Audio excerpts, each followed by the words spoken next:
Comme un amateur, j'ai oublié mon casque. Bon, de toute façon, les oreilles, ça fait le café. Allez, c'est parti. Intro.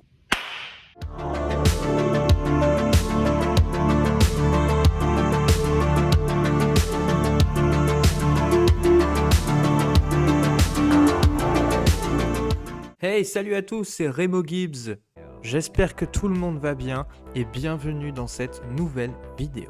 Il y a maintenant quelques semaines, je vous avais fait une vidéo sur le super-héros qui, pour moi, je pense, est le meilleur et le plus charismatique, qui est bien entendu Batman. Et dans ce petit podcast, j'ai bien entendu parler du plus grand méchant, je pense, iconique dans la culture pop, qui est le Joker. Voilà, personnellement, je pense que Batman n'existerait pas sans le Joker. Le but de ce podcast aujourd'hui, c'est de me pencher un peu plus sur ce personnage. Bon, même si ça a déjà été fait des millions de fois sur YouTube, mais bon, j'ai envie de le faire, donc je le fais. Voilà, pas de barrière, on s'en fout, balèque, on le fait. Et puis voilà, voir un peu les origines du Joker, les différentes interprétations qu'on a pu avoir, son empreinte dans la culture pop en général. Bref, on va voir tout ça. Installe-toi correct. Non, mais tout le monde dit cette phrase aujourd'hui, je vais pas... Arrête de copier, mais c'est incroyable ça. Cramponne-toi bien sur ton téléphone ou ton ordinateur. Ta télé, bon tu peux, mais c'est un peu compliqué quand même. Et c'est parti. Bon déjà, les origines du Joker. Est-ce que vous savez qui ou comment il a été créé ? Eh bien ça reste un mystère. Enfin un mystère. Il y a actuellement 3 bonhommes qui se disputent la paternité du Jojo. Le dessinateur Bob Kane et son scénariste, les créateurs de Batman. Il y en a un troisième qui revendique être le papa du Joker, qui est un assistant au nom de Jerry Robinson. On peut dire que le Joker a 3 papous. Ce qui explique peut-être la complexité du personnage. Le Joker apparaît pour la toute première fois en 1940 sur la couverture du Detective Comics. Mais il rentre réellement en action quelques semaines plus tard dans le premier Batman du nom. Et ce fut un tournant majeur pour notre héros préféré Batou. Parce que jusque-là, dans les comics, avec son poteau Robin, il affrontait des gangsters, des petites frappes, des petits voyous, des petits cambrioleurs de banque. Donc voilà, c'était pas... bon, c'était des méchants, mais c'était pas ouf non plus, tu vois. Mais à l'arrivée du Jojo, du Joker, là c'est une autre paire de manches. Un méchant sadique, psychopathe et mystérieux. Pour en revenir au créateur du Joker, vous vous imaginez bien qu'il est pas sorti de leur tête comme ça, pouf, ah tiens on va faire un Joker. Non, ils se sont inspirés de 3 choses vraiment essentielles. La première chose, c'est un manège, situé à Pony Island à New York, à côté de New York, au bord... J'allais dire en bord de Loire, mais non, au bord de l'eau. Et il y avait un manège qui, je crois, est toujours là d'ailleurs, où l'effigie de ce manège est un clown. Un clown qui est assez célèbre puisqu'il s'appelle Tilly. Je vous mets une petite photo là. Il y a un truc quand même, sans déconner. Non ? Ensuite, la troisième chose dont ils se sont inspirés, c'est évidemment le Joker qu'il y a dans les jeux de cartes, hein, donc très classique, je m'éternise pas là-dessus. Et la troisième chose essentielle, et là j'ai été surpris, les créateurs se sont inspirés de la performance d'un acteur qui s'appelle Conrad Veidt, désolé si je prononce mal, dans un film de 1928, drama horreur ou horreur drama, qui s'intitule L'homme qui rit, basé sur une œuvre de Victor Hugo. Je vous mets un extrait.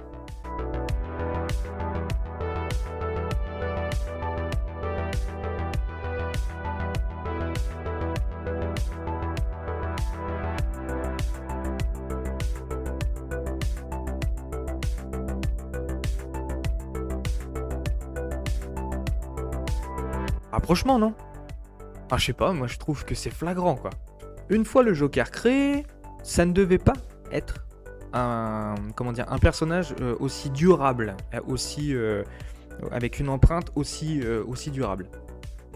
Il devait mourir très très tôt, voire même direct dès la première sortie, sa première apparition dans le premier comics. Mais un certain monsieur Whitney Ellsworth, je sais pas si je le prononce bien, ce monsieur a sauvé le Joker.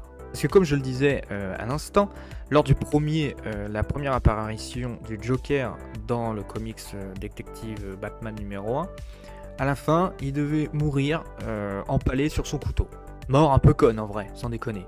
Et in extremis, ce monsieur, qui était à l'époque responsable de l'édition du comics, ça lui plaisait pas cette fin. Non. Donc, à la dernière minute, il a décidé de changer ça. En gros, à la fin du comics, le Joker tombe toujours et s'empale sur son couteau, mais une dernière planche est rajoutée, où est ajoutée une infirmière qui va voir Batman pour lui dire que le Joker a survécu. Donc, moi je n'ai qu'une envie, c'est de dire merci à ce monsieur, merci Whitney, parce que sans lui, on n'aurait pas le Joker aujourd'hui. Bon, rentrons un peu plus dans le vif du sujet de qui est vraiment le Joker, ses origines vraiment dans les comics, dans les films. Beaucoup de monde pense aujourd'hui que les véritables origines du Joker viennent d'un comics, d'une œuvre d'Alan Moore. Alan Moore, celui qui a fait le comics Watchmen, et donc a fait The Killing Joke dans les années 80, donc basé sur les véritables origines du Joker. Eh ben non, il s'en est inspiré, attention, des véritables origines, mais ce ne sont pas les véritables, les vrais. Bon, je vous spoil pas le comics pour ceux qui l'ont pas lu, mais si vous êtes fan de Batman ou du Joker, normalement vous savez de quoi je parle. Parce que ce comics, The Killing Joke, est tout simplement extraordinaire, il n'y a pas d'autre mot.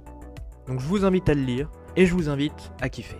La toute première origine du Joker est dévoilée dans The Detective Comics numéro 168 en 1951. Donc 11 ans plus tard, la première apparition du Joker dans Batman numéro 1. Donc ses origines, avant de devenir le Joker, c'était un petit vilain de Gotham City qui opérait déjà dans le monde qui opérait déjà en tant que criminel avec un nom flamboyant de Red Hood. Oui, le chapeau rouge. Tout simplement parce qu'il avait une espèce de casque ou de masque rouge. Voilà. Donc dans Gotham City, il était connu sous ce nom-là. Je sais pas pourquoi on lui a donné ce nom-là, mais il avait ce nom-là. Et donc, au cours d'un affrontement avec Batman, donc course-poursuite, patati patata, il se retrouve dans une espèce d'usine bizarre et le Joker tombe dans une de ces fameuses cuves toxiques. Il en sort donc le visage tout pâle, tout blanc, des cheveux verts et très perturbé le bonhomme. Et suite à ça, donc le Joker, évidemment, il a une sacrée dent, une haine viscérale contre Batman. Je sais, quand j'ai appris ça aussi sur ses véritables origines, j'ai été un petit peu déçu. Parce qu'on le voit souvent, on l'a vu souvent dans des films, dans des séries, le fait que le Joker tombe dans une cuve bizarre, toxique, et hop, il devient le Joker. Mais si on pousse l'analyse un peu plus loin, et c'est ça que j'aime bien, c'est qu'après ça, donc le Joker devient complètement ouf et s'acharne sur Batman à cause de cet accident. Et donc, il rend Batman responsable de sa folie. Et je trouve ça très intéressant. Bien évidemment, c'est un raccourci, ce que je vous raconte là. Je vous invite à lire un article que j'ai mis en description, dont je me suis beaucoup inspiré pour faire cette vidéo, qui vraiment retrace tout en détail ce que je vous raconte là. Allez-y checker. Donc maintenant qu'on a les origines du Jojo et ses créateurs et tout ça, ce qui est vachement bien, moi je trouve, c'est que comme on a un méchant quand même assez mystérieux, ça donne entre guillemets carte blanche, le champ de tous les possibles pour les réalisateurs et les scénaristes, que ce soit dans des films, des comics, des séries, plein de possibilités quoi. Et donc, la première fois qu'on a vu le Joker à la télévision, entre guillemets, c'était dans la série The Batman qui était diffusée dans les années 60. Oui, c'est ça, milieu des années 60. Ce programme se voulait grand public, voire même très grand public, et donc a rendu le Joker, on va dire, burlesque. On n'est même pas loin du ridicule. Même l'acteur, César Romero, n'était pas hyper chaud pour le rôle. D'après des rumeurs et des légendes de l'époque, il a accepté le rôle parce que le mec était un peu, pas en fin de carrière, mais il avait besoin de thunes, donc il a accepté le truc. Il s'en battait tellement les couilles, le César Romero, qu'il laissait sa moustache sous son maquillage. Voyez plutôt. Vamos, mis compañeros cómicos del crimen.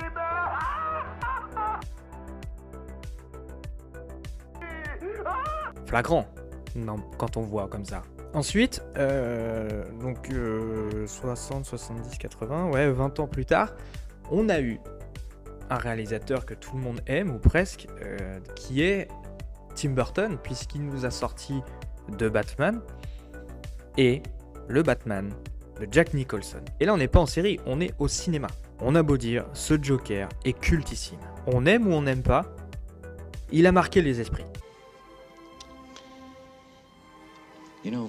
Bon, c'est clair que, sans vous spoiler non plus, Tim Burton a pris quelques libertés sur les origines et le déclenchement du personnage, sur comment il est le Joker, mais on le pardonne parce que ça claque.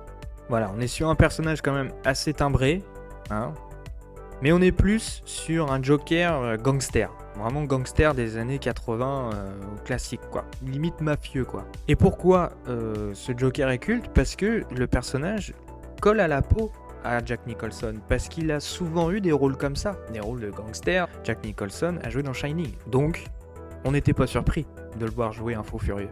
Donc ensuite, peu de temps après, on a eu donc l'œuvre d'Alan Moore, hein, The Killing Joke.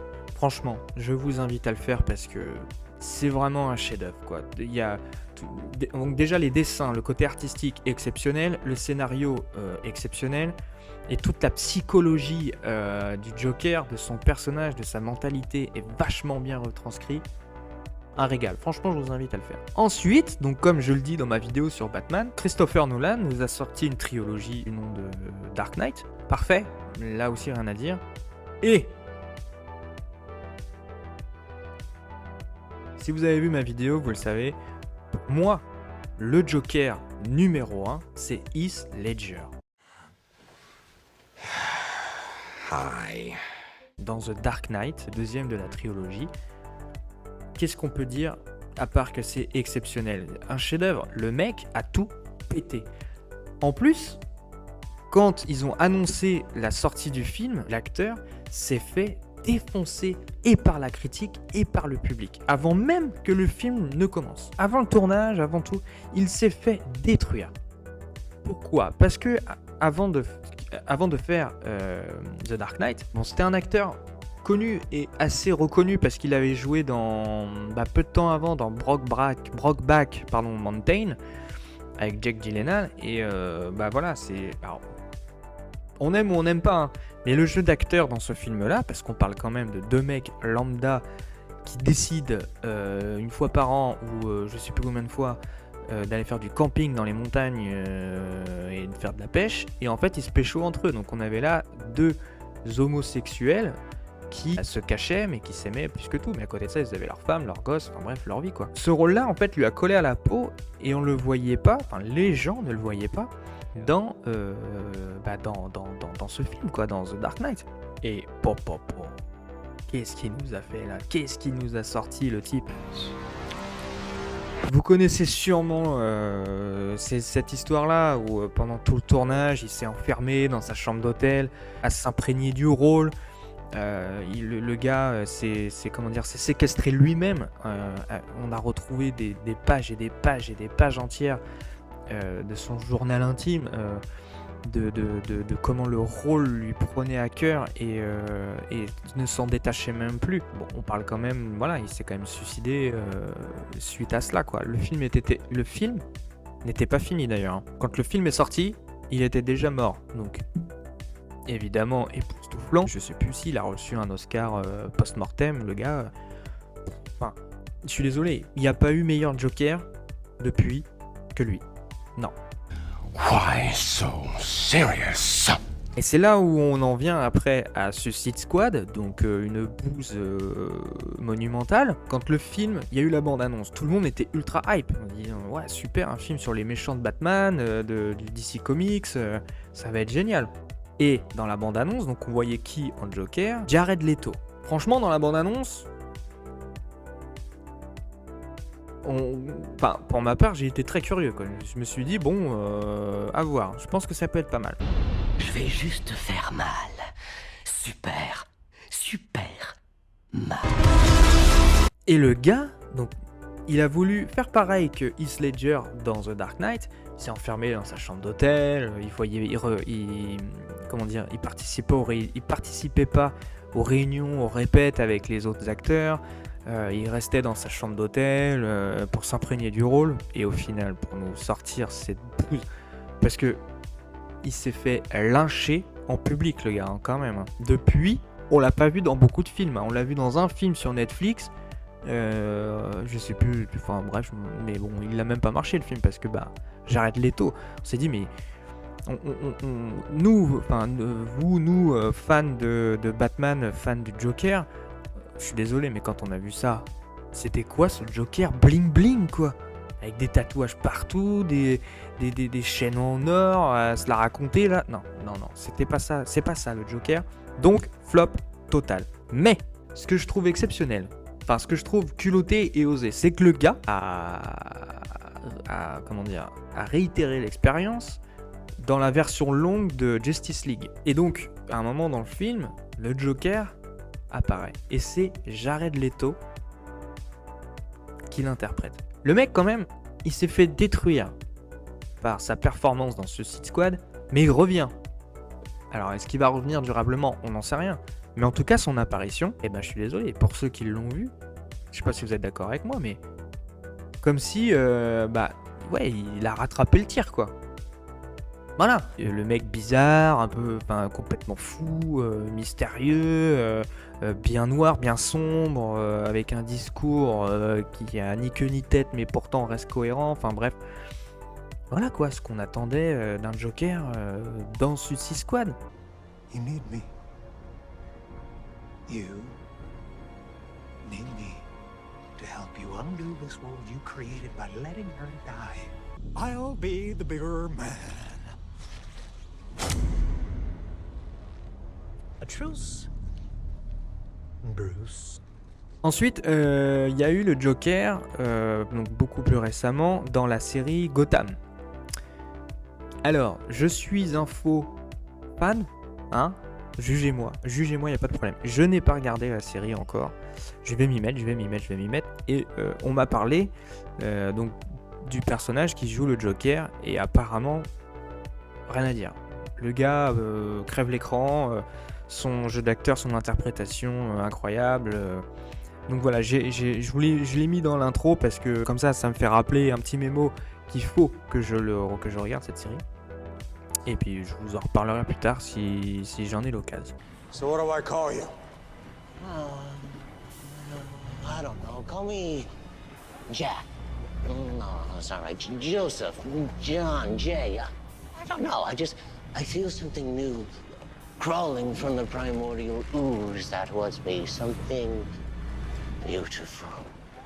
Et donc à la fin, on est sur le Joker de... J'ai plus le réalisateur, là, celui qui a fait les Very Bad Trip et d'autres machins. Et donc Joaquin Phoenix, le film s'appelle Joker. Alors, bon, je l'ai trouvé génial. Joaquin Phoenix, pareil, moi il m'a explosé la tronche quand j'ai vu le film. Mais c'est un tout, c'est pas que lui évidemment. Alors j'ai bien aimé le film parce que honnêtement je suis sorti de la salle de ciné. J'étais avec mon ex à l'époque. On est sorti, on s'est pas dit un mot, on s'est pas parlé, on n'a pas échangé sur le film. On prenait le tramway pour rentrer chez nous. Dans le tram, pas un mot. On s'est pas regardé, on s'est pas parlé. Et une fois arrivé à la maison, donc on a débriefé sur le film, parce que elle est aussi fan de Batman que moi. Et on a eu le même sentiment. On avait envie de péter la gueule à tout le monde. Pourquoi ? Parce que dans le film, sans spoiler, parce que mais le Joker, il devient ce qu'il est, pas à cause de lui, à cause de notre société, enfin en tout cas dans le film, à cause de la société qui est dans le film. Et ça fait quand même réfléchir sur ce qu'on fait, sur ce qu'on vit aujourd'hui, quoi. Et tu te dis, non mais il y a plein de gars, alors, c'est pas pour les excuser, attention, mais il y a plein de gars qui se retrouvent dans la merde et c'est pas de leur faute, quoi. Mais bon, il suffit d'être hypersensible ou déjà pas bien dans ta tête, un petit coup de déprime, boum, t'as une épée de Damoclès, enfin t'as un coup de hache qui t'arrive par derrière, que t'as pas voulu, que t'as pas cherché, et c'est terminé en fait. C'est pour ça que ce film, je le trouve génial, parce que on n'est pas dans un film de super-héros, on est, voilà, clairement pas. Hein. Et Joaquin Phoenix, même son maquillage qui ne ressemble pas du tout au Joker qu'on a pu voir dans les comics, dans les séries, dans les films d'avant. Voilà, moi je trouve qu'il a. Le réalisateur, c'est Todd Phillips, je sais plus, a été capable de présenter un nouveau Joker qu'on n'avait jamais vu. Parce que c'est même pas le même nom, le même prénom. Et l'histoire, quoi, ça part un peu en cacahuète le scénario, mais bon, c'est cohérent, quoi, dans le film. Et c'est pour ça que je le mets en deuxième position, juste en dessous Heath Ledger.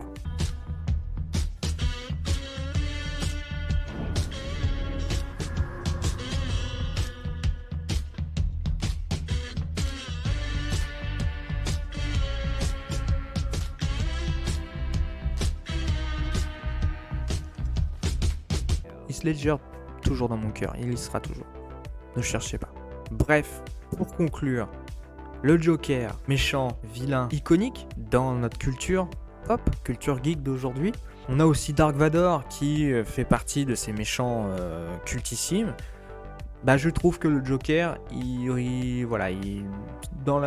sur la même position, quoi, sur la même ligne. Le Joker, Dark Vador, alors il y a d'autres méchants, mais vous voyez, quand on parle de grands méchants du cinéma ou de la culture pop aujourd'hui, je suis désolé, le Joker a carrément sa place, quoi. Et pour plein de raisons, parce que sans le Joker, il n'y a pas Batman, sans Batman, évidemment, il n'y a pas le Joker, et les possibilités sont infinies, on peut en faire des films, et encore aujourd'hui, on peut en faire des films, on peut en faire des séries, on peut en faire des comics, on peut en faire plein de choses. Il y a eu des mangas aussi qui sont sortis. I have to say I've really enjoyed the sushi here. Mwah!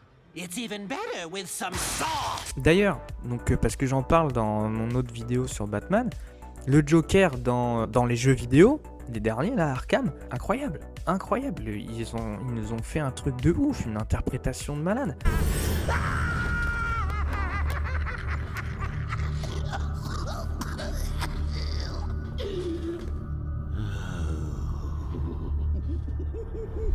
Alors, je vous ai pas parlé des dessins animés,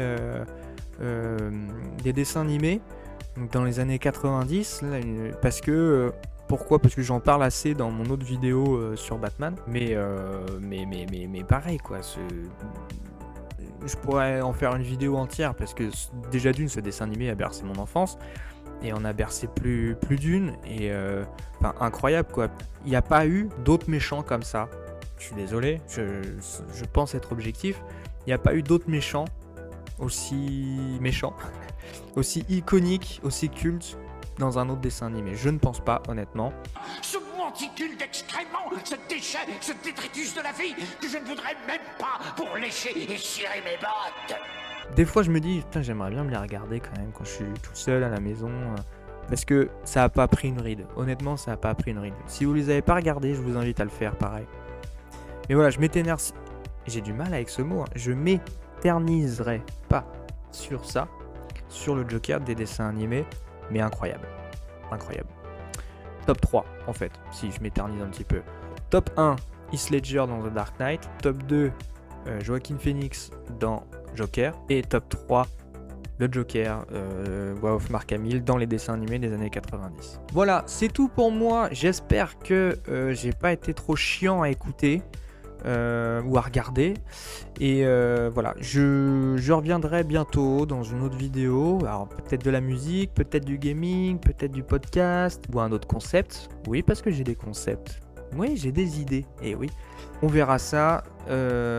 Jusque là, portez-vous bien, passez des bonnes journées, des bonnes soirées, passez de bien ce que vous voulez, je m'en fous au final, non, je m'en fous pas, et puis à la prochaine pour une autre vidéo. Allez, ciao ciao.